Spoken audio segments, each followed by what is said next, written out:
السلام عليكم، كي دايرين؟ كلشي مزيان؟ المهم غنخلي ركز في الموضوع باش ما نطولش عليكم بزاف. جاوني الفيديو اللي درت، اخر فيديو درت، عجب الناس بزاف، وشفت الكومونتيرات ديالكم البنات كاملين، قريت كلشي. وهذا الفيديو هذا بغيت نديرو باش نجاوب على بعض الكومونتيرات، حيت ما غاديش يكفيني وما غاديش يكفيني التعبير كما ينبغي في الكومونتير. خصني نهضر، انا من داك النوع اللي خصني نهضر. مهم اللي عندها قل من 18 عام يخرج من هذا الفيديو هذا.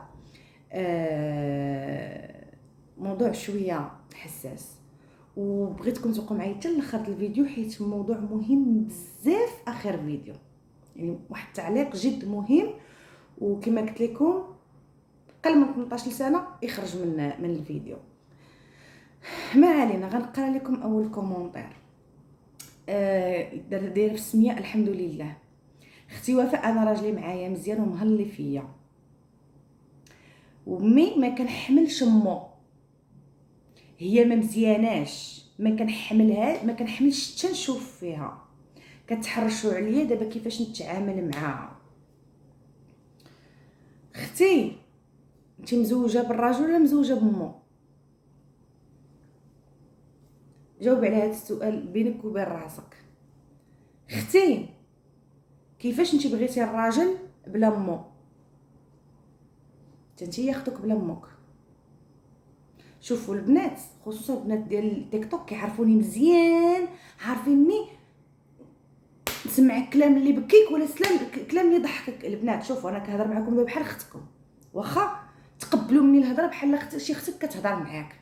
ملي غنقصح معكم انا في الهضره بشي حوايج ما تديوهاش مني، يعني ما تديوهاش مني زعما بقله الصواب ولا شي حاجه خايبه. اختي واش نتيا تزوجك بلا امك وبلا باك؟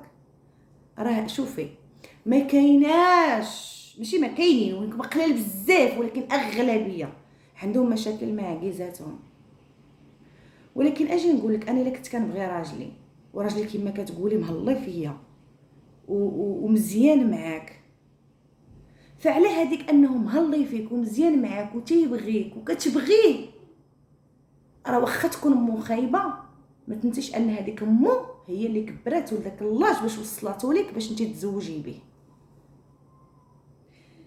واخا نبسط لك الامور اكثر، حنايا دابا حنا كنقولوا لا ما غنكونوش عكيزات مزيانين مع عريساتنا في هذا اللاج اللي حنا فيه، ما غنكونوش خايبين مع عريساتنا، حنا ما غنكونوش بحال عجوز، ما غنكونش حكا مع بحال عجوزتي، ما غنديرش.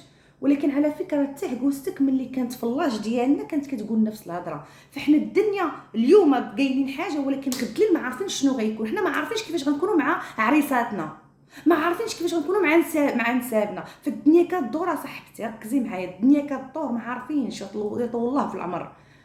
ف كيف ما انت ما غتبغيش غتجي شي مراه تقلب عليك ولدك، فنفس الشيء انت عاملي. شوفي هاد العكوزه واخا ما مزياناش، انا ما كنقولكش لا راه لا خصك شوفي هذاك انك تحبيها ولا ما، هذاك كيبقى داك الاحساس ما كنتحكموش فيه، ولكن المعامله الطيبه ودوز كلشي في هذا في وجه راجلي اللي كيبغيني واللي كيتعامل معايا مزيان، ولي هاد الهضره غنخليها لشي وحده اللي راجلها فريمون كيدقدقها، ما احترمهاش، ما معبرهاش، ما كيتعاملش معاها مزيانه. هذيك اختي ما تبغي لها هي لا مو ندردبوا هو امو، هذيك واخا. ولكن مادام راجلك معاك مزيان، لا حبيباتي غتشوفي على وجه راجلك. انا هاد العكوزه ما معاياش، معايا ما مزياناش، انا ندير معاها مزيان على وجه راجلي اللي كيتعامل معايا مزيان، هكا غنكسبها مع الله سبحانه وتعالى، ونكسبها راجلي، كنزيد نكسب راجلي، واخا الزين ديالي. كنتمنى تكون فهماني. واحد الكومونتير اخر على الفيديو نيت اللي كنت درت قبل، قالت لي واخا يكون كيعايرك ويعاير لك والديك ويتعدى عليك، هنا ساصمت قليلا. انا اختي عن نفسي، شوفي ما كنحرضكش، الله يجازيك بالخير، حيت كل وحده فينا. نعطيكم كمثال، دابا انا ربي عطاني طفل توحدي، واطفال التوحد صعاب في تربيتهم، في مسؤوليتهم، في انك تصبري معاهم، وهادشي غيفهموني غير الامهات اللي عندهم اطفال التوحد. فمادام ربي عطاني طفل توحدي عطاه ليا، عطاه ولدي من ولادي طفل فربي عارفني انا قادره على هذاك الصبر. فانت من ربي كيعطيك واحد الحاجه يعني الا وانت قاده على داك الشيء، فكل واحد والقدرات ديالو والصبر ديالو وداك الشيء اللي غيقدر عليه. واخا انا ما عارفاش نتيا دابا، انا حيت كومونتير ما غيعبرش ليا كلشي هاد الكومونتير اللي كتبتي ليا، ولكن اختي الا كان انا هذا الراجل ما كنبغيهش واحد كنصبر على قبل ولادي، انا كنقول للمراه تقدر تتبع لولادها بحاله وحده الا كان هذاك الراجل كيتهلا في ولادو كيموت ويتقاتل ويحيى على قبل ولادو. اما الا كان انا ما مهلا لا فيا ولا في ولادي وتعدى عليا وبيخلي سبان ما عندك ما ديري بيه.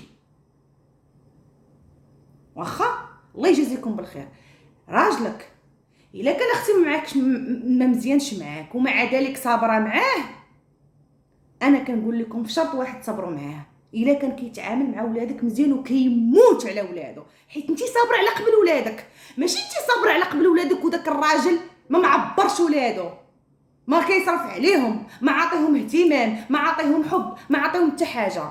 واخا البنات ما عرفتي بعض المرات كيبغي يزلق لي لساني وكنعاود نرجع حق الله، حيت ما كنبغيش نتعمق بزاف. ممكن نحاول نفكر نوصل لكم فكره البنات اللي في راسي، اللي يعني داكشي اللي انايا اللي نقدر نفيدكم ولا شويه.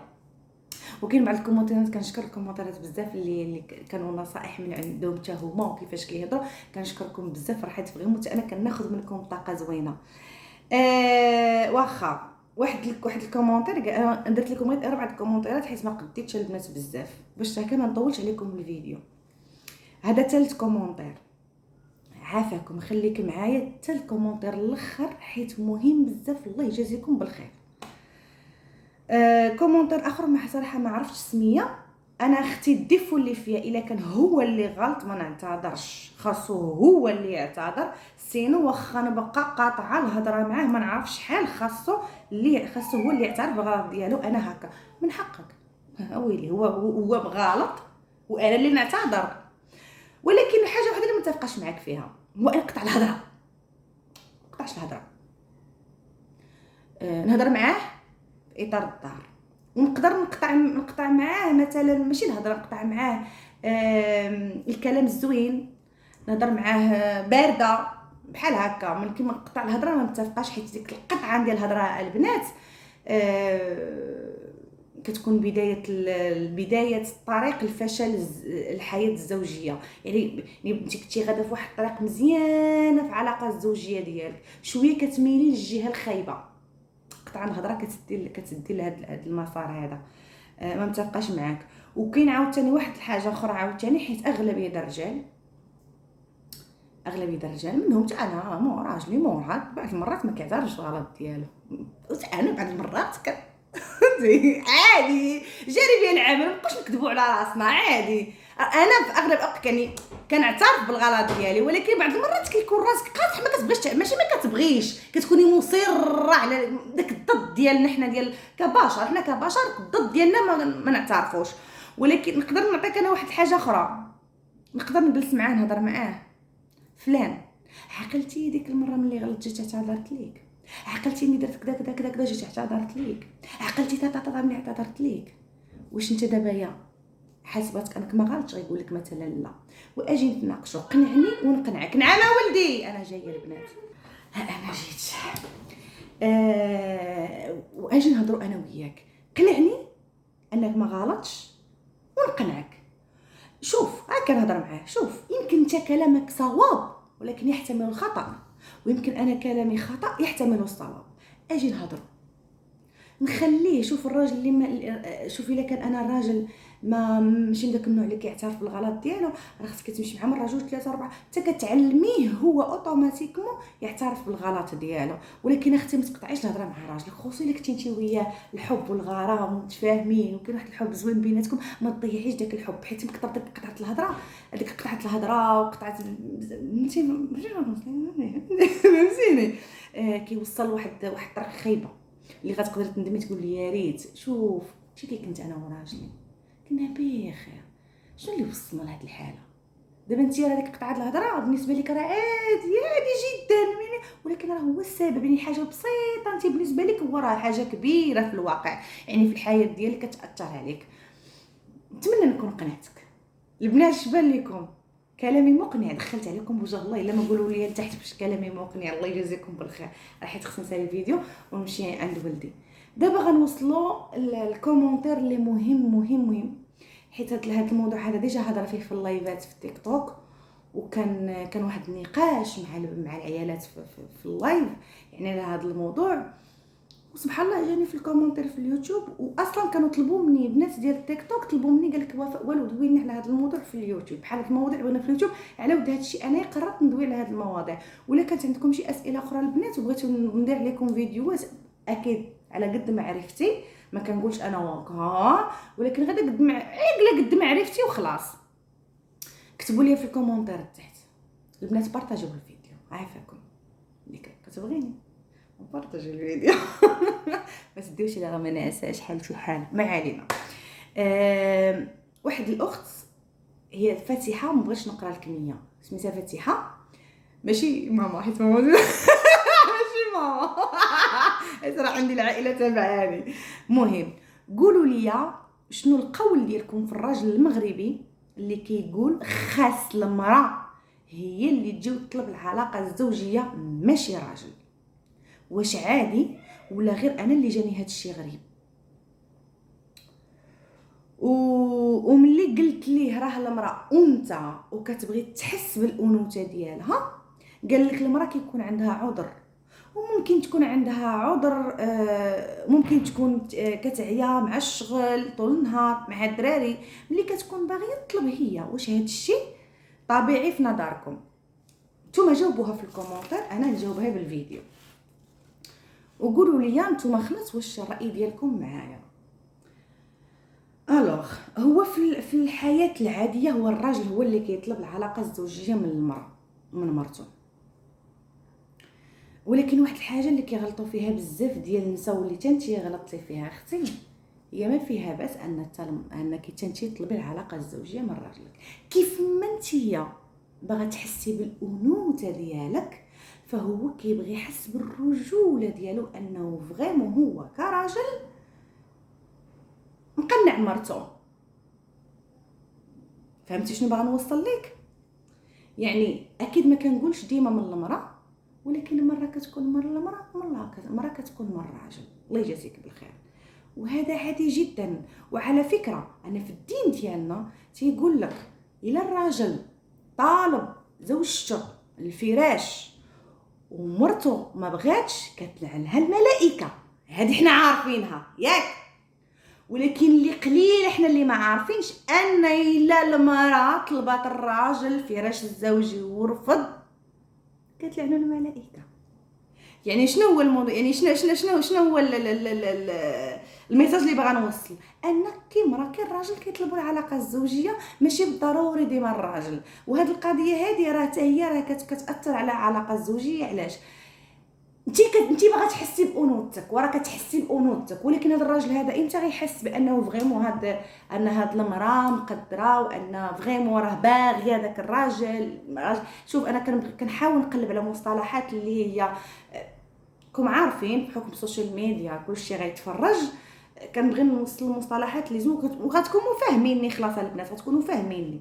فحبيبتي ماشي غريب، ولكن بلاص ما تقوليه لا راه انت ولا انت اللي خصك تطلب ديما، ولا قول ليه عادي مره انا مره انت.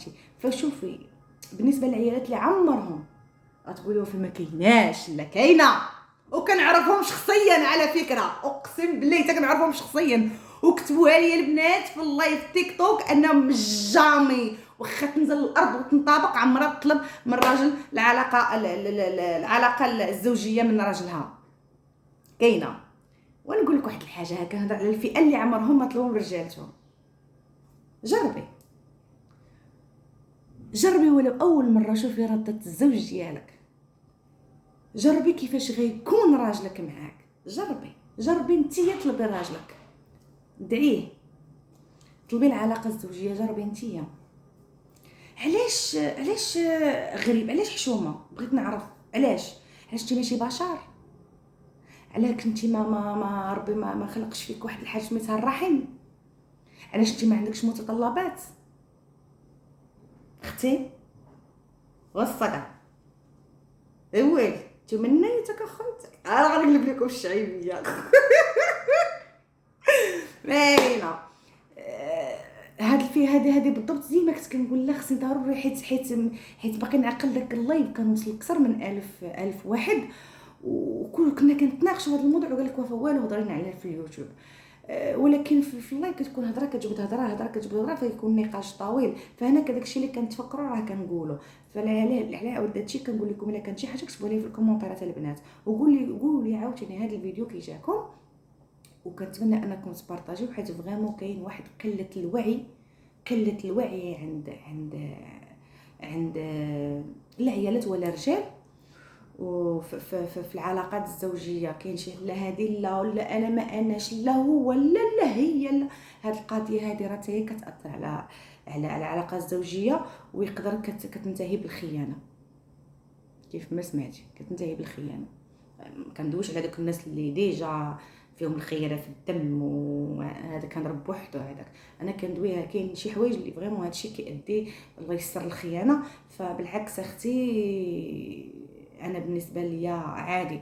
وعلى فكره الهضره اللي قال لك ممكن تعيا بالشغل طول النهار والدراري، يقول لك انت راه مالك ما كتعياش راتو ما كيعياو حتى الرجال كيعياو. وعلى فكره الرجال ان عندهم المورال كيلعب اكثر من اي حاجه، عندهم الا كان المورال مخربق تيلعب عليهم بزاف تيتحكم فيهم ويقدروا يكونوا ما نعاودش ليكم مساكن. ومهم ماشي كلهم مساكن راه كاين شي ولاد. المهم البنات الفيديو اللي ان شاء الله بغيت نهضر لكم واحد الموضوع بزاف مهم حتى هو اللي بسببه كثر الطلاق. ما غنهضرش فيه دابا حيت الفيديو طولت عليكم بزاف، وغنعاود نقول لكم بارطاجيو الفيديو عافاكم. ونتمنى ان شاء الله يكون هذا الفيديو زوين وخفيف وظريف على قلبكم. وشكرا لكم اللي خطيكم، وشكرا على الكومونتير ديالكم وتشجيعكم وانكم بغيتوا بحال هاد المواضيع اللي خطيكم. كنحسب راجل متصنعه ولكن والله حتى غير عيانه قالت لي حتى عتبه بدلت لك تصنع في الفيديو. قلت شو مصنعه؟ انا كنهضر في المعقول، ملي كنهضر في المعقول راني معقوله، ملي كيبقى مسطي راني مسطي شويزه يلا تهلا فراسكم، سلام. شي نجيب ولدي